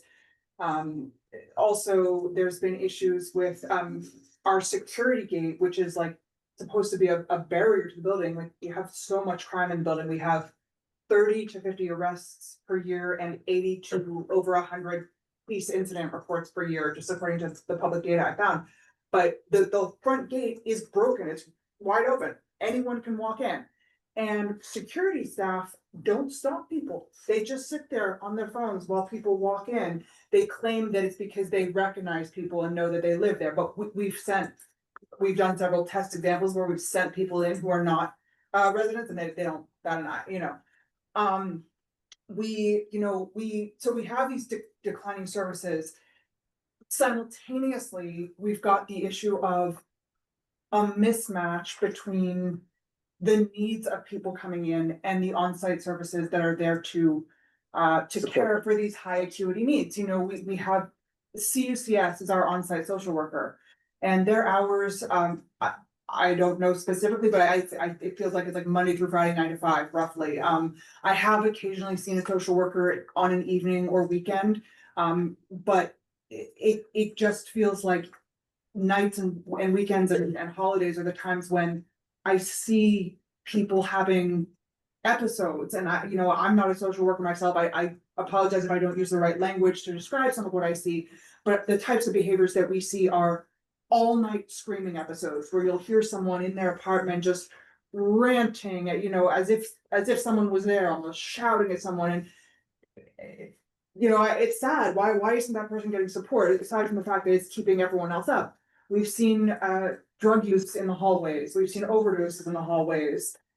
We've seen just a lot of violent episodes, a lot of people getting in fist fights and, that type of thing. So when we have met with Breaking Ground about this, they have told us that they have lost control. They have lost the ability to discern who they can intake into the building. They have been told they just said they're funders, they weren't specific, but they have been told that they need to accept anyone and they can't refuse anyone. I did some research on my own and I found out about I believe it's called the low barrier admissions policy from HRA. So maybe that's what they're referring to. It's housing first. Housing first. Yeah. 23 of us have filed a HP action lawsuit in housing court for the decreasing services and the poor upkeep of the building. That particular lawsuit, which is still in progress right now, it doesn't address the intake issue. It only addresses the lack of security services, the lack of housekeeping, things like we have a front desk where we get our packages, but like often we'll go by to get a package and it's just closed and we can't get a package that's there waiting for us. Things like that. Front desk 24/7? The security is 24/7, but the mail desk where you pick up your packages, that's it has more limited hours. It's supposed to be 40 hours a week, but often it's not. So often it's just like you go there and it's dark and nobody's on duty to get your package and there's no, signage to tell you why. Was there any moment where there was management on the weekends? I have never seen management on the weekends. But they have to have 24/7 coverage. That is required by all the contract. Right, the allied security contractor is. No, they have to have 24/7 management response that is required by all DHS, HRA, or DHMH contracts, period. They tell us that they're on call. Right. Take that for what it. No, I know, but I mean, what I mean, Catherine, is that if there's someone having an episode on a weekend and that is called in to security at the front desk, under every support service contract, it is mandated that a on-call supervisor or caseworker is available to engage with that. It's a contract requirement. I know this for a fact. Yeah. I have these contracts, right? So. And just out of curiosity, do you all recall getting an email that I forwarded to you all with pictures and, videos and Excel documents? So let's put it in the Dropbox. You're saying you sent it to us also individual or like by email? Or I just- sent it to the committee and I sent it, Nellie, did you put that email in the Dropbox with all that information? you sent it to me like a month, 3 weeks ago? Hold on, Nellie, I'm you sorry, there, Nellie? please repeat. Maria had gotten an email from the tenant association, the series of videos and photos. Did you put that in the Dropbox? I will need to look for that email and I will add it to the Dropbox. Okay. If Okay, it's not, it's not in there. Maria did send it, so I I got did that. send it to you all. Okay, so we'll remedy that. Resend it. I think the point is, please look at it, because you actually will not believe what you're looking at in this. I don't get shocked, because that's my work already. I got shocked. So, It gives a taste of the gravity. please continue. Yeah, so, you know, we're looking for help, like, we have spoken to some elected officials, we've spoken to, Tony Simone's office, we've spoken to, formerly we spoke to Eric Bosher's office, and Carl Wilson has visited the building, he's aware of what's going on, we've written to him. In his prior, In his prior role, and also I wrote to him last week, you know, and I in his just, role. in his new role, you know. It's the, I'm feeling a very, Just keep like I breathing, don't know where to okay? turn. Keep breathing. Yeah, thank you. I am, it's one of those problems where I don't know exactly who to turn to in terms of fixing like the poor management and the poor upkeep. Have you had a formal meetings with Breaking Ground as the owner? Breaking Ground also manages the property, Yeah. correct? They're property manager. Have you had those meetings? What's the outcome of those meetings? It's been a lot of lip service of, oh, yeah, we recognize that's a problem, this is how we're gonna deal with it, we're gonna do this, that, and the other, you know, sounding very like professional and on top of it. But we don't see the results, it doesn't happen. They've been talking about hiring weekend housekeepers, they've been talking about that for a year. It hasn't happened. They've been talking about how, we've had also issues with like flooding late at night, like, you know, plumbing issues that don't get addressed promptly and result in floods that soak several different, you know, they go through the line of, yeah. And we haven't had a superintendent for over a year. And Yeah. they've been telling us they're gonna hire one, they're said they're advertising the job, but we don't even see the job advertised anywhere. We do have like a director of maintenance, but he doesn't live there, you know, he lives offsite. With 652 apartments, you are required to have someone on site, period. What they say is that they have someone on call. That's not sort of that size of the building. I can say that when I have 30 units or something, but not 262.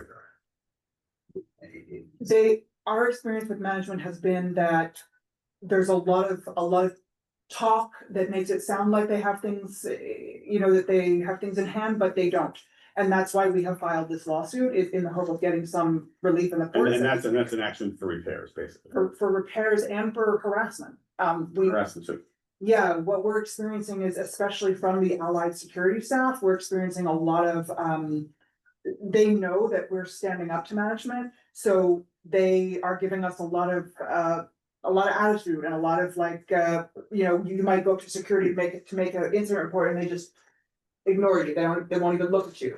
Or some tenants have experienced really horrendous name calling from security, really cruel slurs that they have experienced. And just to be clear, this building is the standard supported housing model. It's 60% homeless referrals and 40% community referrals. That's another issue that we have been told that is supposed to be, we were actually told a 50-50 ratio is supposed to be maintained.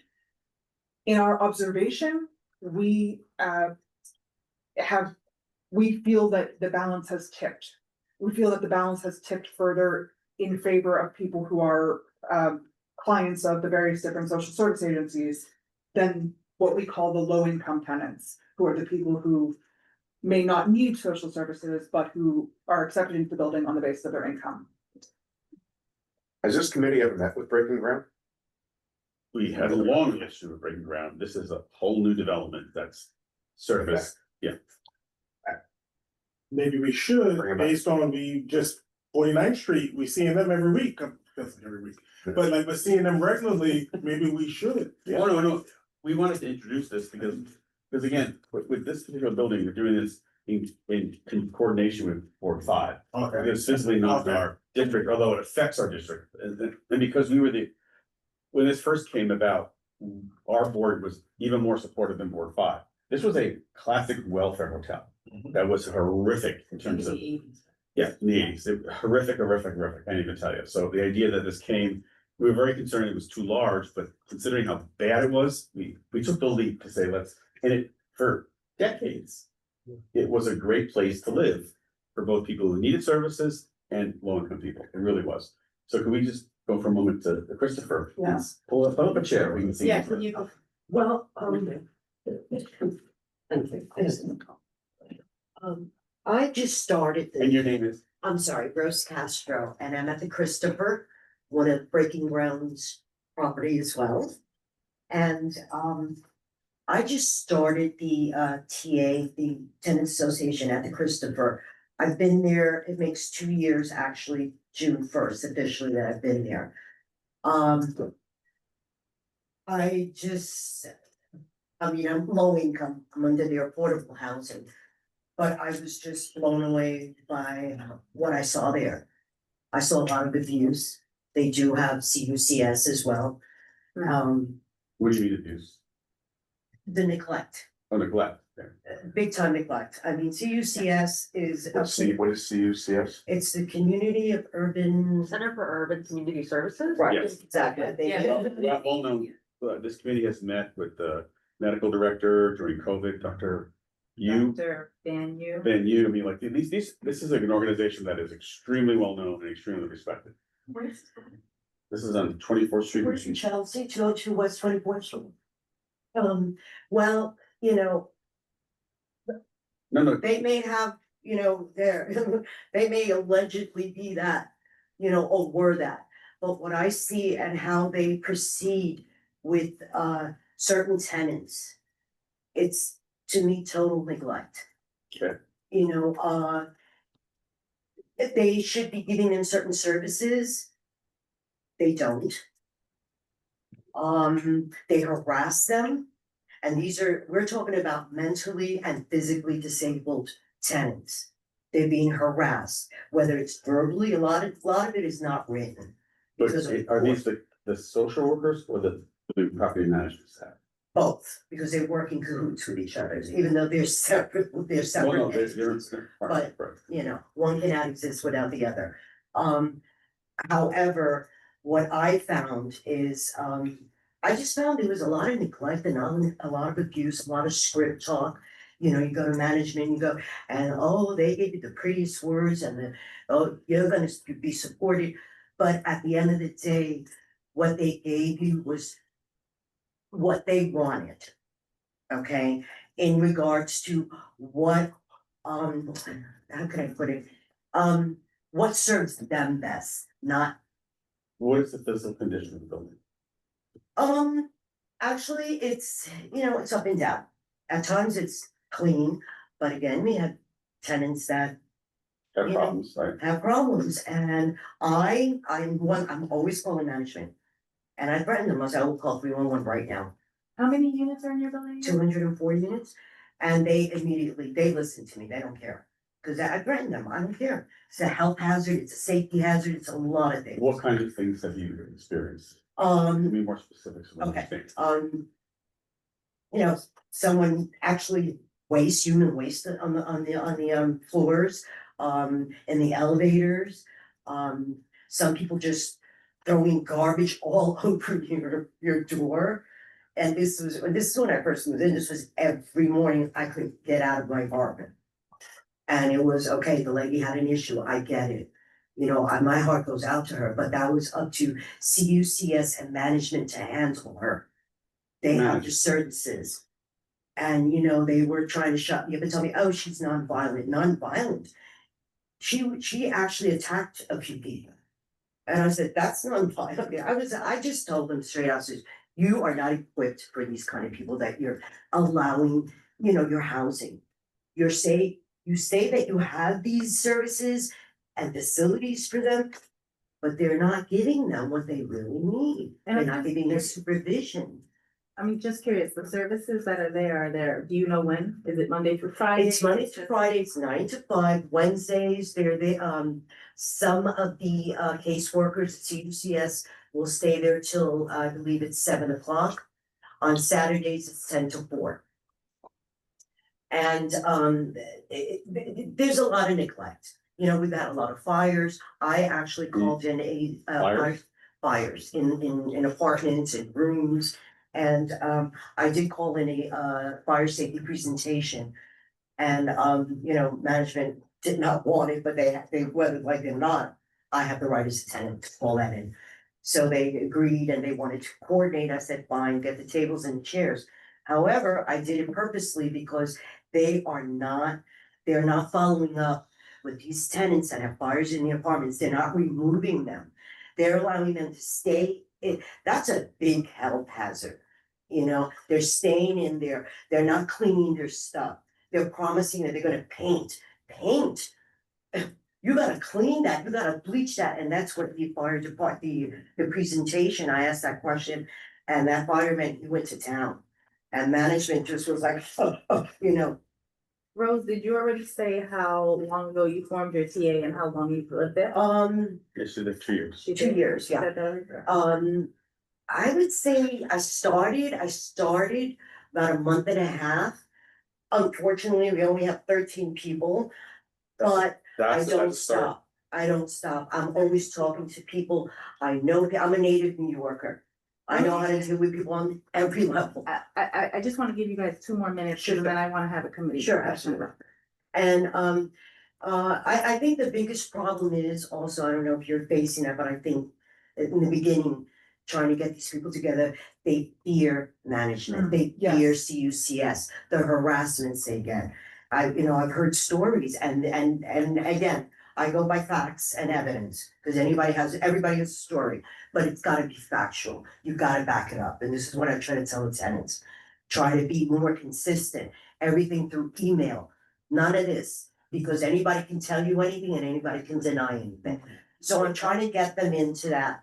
I wanted to also just make sure that we mention a little bit about the financials of Breaking Ground. It is the largest supportive housing provider in the city, and according to, I'm looking at their 2024 audited annual accounts, they list about they list $76 million from various different city and state agencies that was their revenue in 24. The biggest one being the Department of Homeless Services. And, you know, Brenda Rosen is the president and CEO of Breaking Ground. Her salary, and I know this from the IRS 990 forms, is just under $700,000. So they have a lot of money. They again, I looked at how much they told the IRS they spent on our building alone, the Times Square. They told the IRS they spent $12 million last year, in 24 on our building. Now Is that For what, though? So I wrote to them and I asked that, Right. and they said they couldn't tell me, but it has to do with insurance. Oh, no, this operating cost, this social service, there's all kinds of different costs, you have to be careful when you make the assertion, because there's multiple different things. But I do understand from her perspective, she has to base it on what she knows and sees and her experience, so. In the IRS 990, they break down per building how much they spend it on, but they don't, unless, there's a lot of wording in there that I don't fully understand, to be totally transparent, but I did see how they had it grouped per building, and they said they spent like 11,900,000 something on our building. So. And I asked about if I could get a more detailed breakdown, and they said they would not give it to me, they said they would just, it had to do with insurance and salaries and so on. No, Yeah, I think Was the 12 million itemized in terms of capital expenditures, personnel? Sounds like parts of overhead. No, I see that on the 9. No, you actually see on the 990, because there's individual entities here that own each building, and if you Talk go. about the itemization of what the $12 million went to. Yes, you can, I do these, and you can. What's overhead, what's investment? We can help you know where to look on the AG's website, that will, So, Every not-for-profit has the 990s, and it's very specific as to what it is. Okay, There's a Schedule 1 at the end of the thing that you may not have seen. That gives you makes- the yeah. detailed information required by law. so I wanna bring something in, I wanna pull something in that Katie was mentioning earlier, and that Joe and I have been discussing for a while, and I think we've talked about it on the committee here before. Is this issue, this, I would say like overarching issue? You didn't. The way I interpreted what you were saying is thinking about the services and the need. And is that how you would explain what you were saying? And I'm thinking about like the housing first policy, but how would you explain what you were? Well, yeah, I mean, I think I'm concerned, you know, just because I think overarching, there's a problem that, that people are being, moved into housing and are not being given, the services that they need. And then it sounds like in your particular buildings, there are management issues and maybe if it was a good service provider who was providing the services they're supposed to be providing, then maybe it would be just fine for the people receiving it. I mean, it's a little hard to know here. Because it sounds like it's not about the people not having services be mandated, it's about the services not being provided in a. I gotta say, I disagree. Okay. So for example, this building has 652 units. De minimis, they receive the DHS support contracts, right, which are the basic supportive housing contracts. It's roughly $200 per apartment per month, right? So that's $1.5 million, $1.6 million for a building like this. But then additionally, depending upon the categories, the types of tenants, there are mental health contracts, there are all different kinds of things, right? I think what we're seeing is, in effect, especially if breaking ground said to you, we can't discern, or we can't, that there are too many people with too deep needs being put into one location. And no matter how much service you give people, if there's too much social service need in one location, you're gonna have interactions and problems among people. I know this by professional experience. I don't know, and also Breaking Ground is an excellent organization, but they have gotten very large. And sometimes when organizations get very large, like some, you manage the scale, right? Yeah, Others have sounds like without a super and without. right, the idea that it can report to us that there has not been a super. To not find a super on premises in a building that size is just, it's just bad. I mean, it's not acceptable. It's not basic property management stuff. I don't think, Katie is a board member of BRC. They have supers in buildings from different sizes. It's what you do, right? It may be that you're struggling on I struggle on smaller buildings, but like a big one like this is a real job, right? So the same thing. So, We have a live-in super, but we're told that after 5 o'clock is not available, is not paid for those hours. This is what we're told. right, so buildings with live-in supers also have a whole series of on-call maintenance staff, and I. Again, know this personally and professionally, right? So I'm concerned here that there's multiple issues, and I don't think it's a matter really, because the social service contracts for these two buildings are multiple and very rich. And this organization is really experienced in securing those contracts. And it is saddening for me because I've worked with them for many decades to have this, and I think there's a scale matter here, right? I never forget where I come from. So I'm gonna say here, we have to help Breaking Ground, and CUCS has come to this committee many times, CUCS especially, to help us through the mental health crisis and things we dealt with during COVID. To bring people together to say, this is not really acceptable. Something's wrong. Yeah. Well, and can you tell us again, so, like, you said that you want us to work with Community Board 5, or you're. They want to, yeah. So I already know, right? So when Catherine and I began speaking, I encouraged her actually to reach out to CB5. And I think you had already been in contact with them prior to me even suggesting that. As well as there's a couple of people who are running for. No, there are, yeah. Yeah. Kind of what, they'll what. And in CB4, yeah, the Christopher. Where was I going with this? The candidates, the city council, the race hadn't happened yet. So I was saying, reach out to the candidates for city council. They'd be willing to support, I'm sure. So you did reach out to all three. All three got back to you, some were faster than others to get back to you. I mean, there was more than three, but we talked about three. Yeah. So I had a call this week with CB5 just to follow up and see what was happening, and I'm looking at my notes right now. Just to give you the highlights, and this was not in the meeting digest, because it wasn't like a formal kind of CB4 meeting, it was just, I wanted to talk to her and see what was going on.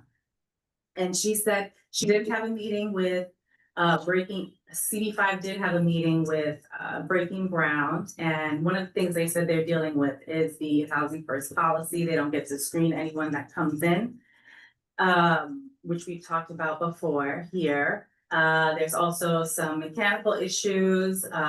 It's believed that Breaking Ground is operating in good faith, but they don't have the resources to deal with the folks in the building. And it seems like there's a policy issue here. And what I shared was my personal experience of visiting recently. I don't recall what month, but I know it was after Christmas, and I thought the conditions were horrendous. And Depending on the floor, especially. and Yeah, well, also I time had of the week, because during, like, if you go. well, I had a tour, a Yeah. little mini tour, starting on this person's floor that I know. It was a lower floor. It smelled horrific. It was filthy. The doors were filthy. And she did point out to me, a lot of this is coming from this one unit here. I had I visited the rooftop and where they have some of the services upstairs. I saw, Nice open space. it is very nice, beautiful view. I visited where the social services are on this person's floor and where they are upstairs, and I believe there are on every floor. And CB5 said they were thankful to hear my perspective and that it was helpful to hear. I did say I was extremely infuriated, and if any elected saw the email that we received and saw, it's upsetting. There's videos of maggots, people running in the hall screaming. It makes some of the nicer videos, also hotel videos, look good. It's But that is horrific, and this has been going on for years, and it is unacceptable.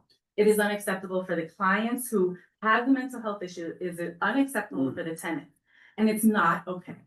And when you all see those videos, you will understand what I'm saying, as well as the Excel spreadsheet documents. CB5 asked for that email. Catherine said it was fine to forward it to them. They're gonna have a follow-up meeting with Breaking Ground. They are also going to be reaching out to Carl Wilson's office. She said she was giving him time to set up. But they quote unquote, we really need him on this. Okay. And one of the things that CD5 talked about, which has been on my mind, and I was talking to Joe about, I just didn't share it here yet because I was still thinking about how to do this. I mean, we've done it twice before. It's having another mental health forum, a third one. We've done two. The first one was with CD5. The second one was with CD5 and CD2. And it so happens on Monday, I'm meeting with someone from CB2 and somebody who used to be on CB5. And I met the district manager for CB2 yesterday at Jesse's event. So thinking about this policy, and if you don't know, the reason I'm really passionate about this is because mental illness runs in my family, including serious mental illness. My mother is a member of Fountain House. She's not utilizing it like she could be using, right? And I've said to you before, I sit here because of the services that exist in this community, including Reedland Place, which is now known as Harlem Children's Zone, right? And I'm a licensed clinical social worker. I love the work that I do. It is home. I am passionate about this issue, and it is not okay. It is not okay for anyone sitting around this table who makes a lot more money than I probably do to live in those conditions. It is not okay for those people to live in the conditions that they're living in. And something can be done here. And I think, And we are effective and we can get something. so we have, And it'll be slow. right, oh, and it'll be, It won't be quick, but we can get something done here. And I know that there are people at Breaking Ground who care about the work that they do. that's right. And at CUCF, Yes. right? It is just finding those people and having ongoing conversations, and there has to be political will. Could we do both things? Like, could we do a joint meeting with CB5, some committee of CB5, that is very specific to, we wanna, our committees want to hear from Breaking Ground and CUCS on these buildings specifically where we hear that. Yeah, I there's think what you should do is ask for maybe do like a briefing with reps from this board and that board. And then see where that goes and then get to the broader committee thing, because it's figuring out how to manage this is not so easy, right? But I want to say Yeah, something no, about I'm communities. sorry, I was just gonna say, so if we can do two things, one, like really get together Yeah. with them and focus on this issue. And two, With our new love council the member. idea of, With our new council member, yeah, but, and then of having a mental health forum. Broader I think question. it's a great. idea. because I think we have two things here. We have some basic operations and issues around what's happening in these buildings, right? And then we have the policy issue, right? And I will tell you, when CUCS says to you, we cannot, when Breaking Ground says, the housing first thing is, which has been subscribed to all over the place, and there's a flag waving, housing first, just get them in and figure out the problems later. Doesn't really work, in my professional opinion, for large buildings especially, because people have too deep a need. And those individuals need to be in a different location where there's intense wraparound services, right? 24/7. And we know that the whole goal of these kind of supportive housing developments was integration, community people and supportive housing tenants, and not everybody is totally out of their minds defecating in the hallway. That's not the case. But when there's a small cohort, but you scale up to 652 apartments or 240 apartments, there's gonna be more. And I just wanna say that that's where we're engaging with here. You should know, Katie, it's odd. DHS now they put out specific guidelines. There's no longer interviews. They're just viewings of apartments. And people cannot be turned down. And I have gotten into debates like just like saying, no, we have a building adjacent to a school. The person is a sex offender. Well, I know for a fact we can't rent to somebody within this like 100 feet. Right, Right. No, then we have to know that it's required. It literally pops up somewhere. We look at it and like, and they say, well, you can't turn it down. I said, we, by our federal funding, we cannot put someone here because that's what the law says, you know? And I'm like, it's an odd, these are odd conversations. Also noteworthy from CB5, I forgot to mention, is that one thing that they're concerned about is that there's another facility by Breaking Ground coming into their district. The Stewart Hotel on West 31st Street and 7th Avenue. It's over, I think it's over 700. Yep. Units, and if this is an issue, like how does that translate to the issues you might have with the site? Ethan, Yeah, I've heard the various problems in the facilities. What are these, can you give us a description of the units? Whether the bathrooms are outside, inside? They're all studios, Those studios and the sizes are? Mine is 140 square feet. It's tiny. It's like. 140 square feet. It's like These are- basically. Mine is 100 square feet. Including So I know how that is. Yeah. Very limited. Yeah. So Pete, this is the hotel, they're all hotel rooms, converted to studios with a tiny little kitchenette thing. Yeah, Chris. And it's, what about the bathrooms and the shower? Where are the located? They're all studio apartments, 100% self-contained. And it's 100 square? 140, like 10 by 14, yeah. The bathroom that I saw with the person I know who lives there was larger than I. Yeah. Yeah. There's 3 size units. I'm the smallest size. I believe that there's 2 sizes that are slightly bigger. You might have seen one. Yeah. The 140 is the main room, then there's a bathroom attached to it. Okay, how many units per floor? 50. Yes. Does the security make its rounds on a regular basis? They claim that they do, but we don't see them. So once in a while, maybe once in a while I'll see it. According to CB5, Breaking Ground said they were gonna be increasing their rounds. I said, well, didn't they increase the rounds prior to CB5 getting involved? I'm sure there were issues prior to CB5. But she doesn't. So They don't know. what I've taken to doing is, I'll do time-stamped videos. I'll see like some spill of garbage and filth in the hallway and I'll take a video with a timestamp. I'll come back 12 hours later, do another video, 12 hours later, do another, and I'll have like 72 hours of proof that that mess is out there. And I say to Breaking Ground, I say, didn't security see this when they were doing their rounds? And report it back. And report it back, and they always have an excuse, oh, it was a new person on security, they didn't know they were supposed to report it.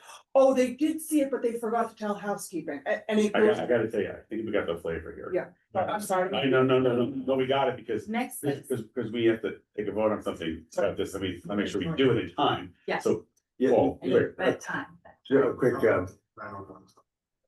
thank you. just quick point of information, my knowledge of breaking ground is from a while ago, apparently. 100%. I just said before, look, the problems are still insoluble and organizations get bigger. It strikes me that an organization when the CEO is pulling down $700,000 should be embarrassable. What is the mix of their funding? Is it governmental? Is it private? Is it everything? They have a wide, all their buildings are done with a combination of private investment and the city capital funds. Yeah. Plus they have a great number of contracts and they're a prodigious fundraiser.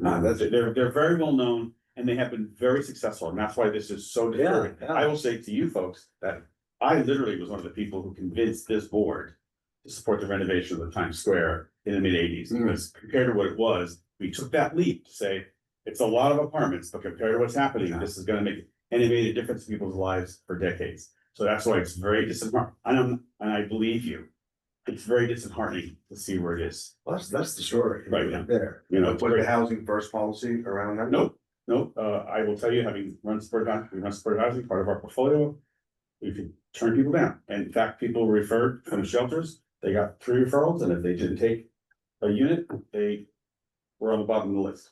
But you always could be able to work with, when you've got it, engaging with people in the sense that they were being truthful or not, you know, because you have to be able to manage and operate a building, not just, you know.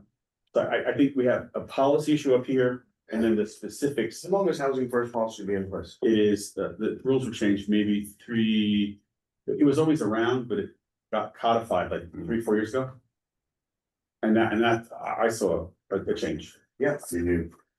There's no boundaries. There's no, you could be anything. You don't have to be sober. You actually, there's a whole list. You don't have to take the services once you get there. Let me bring this, I will get to the committee, the actual guidelines. And one of the guidelines that I find remarkable is if you are mentally ill and you say you're not, that's not a reason not to be accepted. And I know for a fact to help people through something, they have to acknowledge where they are, otherwise you can't. And they don't have to take the services when it's offered either. Right, That's, but it's a matter of degree, you see. And who knows what the degrees are, because they're not really looking at anybody to let anybody in. Right, so it's. I think this has been a painful but illuminating conversation.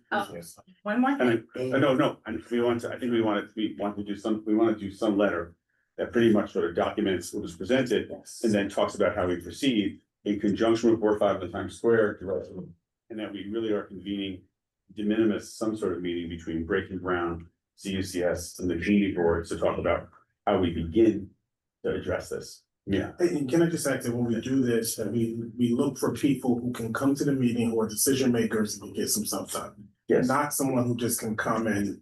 I would be requesting Brenda Rosen, who's the head of Breaking Ground. I know her a long time. Okay, so is it the same person who does the operational, in other words, the physicality of the building? Is that a different group as opposed to people doing the services and the rest? Breaking Ground developed. Because we need both. Develops, renovated, and operates the buildings, right? And then they've done this jointly for decades with CUCS as a social service provider. And they were always working hand in glove, so we want both organizations. It sounds like there's severe operational problems. Right, in addition to the service problems. Right. Yeah, their gates and. Yeah, but I mean, like the fact that the gates don't work is like, okay, if I had a front door working for that period of time, I would get crucified. There's a super, I mean, it's operational. That's not. So is there, right, so on that sort of letter, do we have a consensus, something like that? Yes. And we'll send it around to the committee, of course. So move. Second. Third. Thank you so much for coming tonight. Thank you so much. No, we didn't do it. Consensus. Either way, Bill. And Adopted by consensus, we can do that. Everyone's in favor. Just so everybody knows, everybody online or in this room, Maria's email's been forwarded to you, it's sitting in your inbox, in your email inbox. But we can also send it to the Dropbox we have it living in. You have to do that. Yeah. Okay. Thank you so much. Okay, I think we are good for tonight. Anything else? Just no, one thing I want to know is that in your Dropbox will be this block by block. This is the mayor's new plan on housing, right? And you start to look at it, we'll discuss it at our next meeting. Audio? Well, no, hold it, my favorite is the press release, it's housing for a new era. I didn't know we had a new era coming. I make the motion that Joe Sucha reads the book. And said, This is my weekly. So, can we, is there a motion to adjourn for the team? That's what. Yes. Essentially to the urban pathways minutes, just before I forget that. Okay. Is there a motion to adjourn? Motion. All those in favor? Aye. Thank you for a complex committee. Good Good night. Thank you. 15 minutes. Thank you. Good Good night. Good night.